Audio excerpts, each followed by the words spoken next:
Arestado ng San Mateo Municipal Police Station ang dalawang high-value individual sa bypass operation na isinagawa sa San Mateo, Rizal. Kinilala ang mga suspect na sina alias Jangget at alias Nunoy, kapwa residente ng nasabing bayan. Nasabat mula sa kanila ang 13 sachet ng hinihinalang shabu na tumitimbang humigit kumulang 50.3 gramo na may halagang 342,040 pesos. Isang revolver na may 5 bala at bypass money na 500 peso.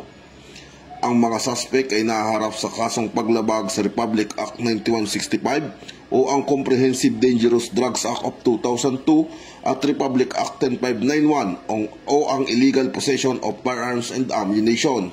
Ayon kay Police Colonel Politeo A. Gonsalgo, Provincial Director ng Rizal Police Provincial Office, ang operasyon ay bahagi ng pinagting ng kampanya laban sa illegal na droga at kriminalidad sa kanilang lalawigan.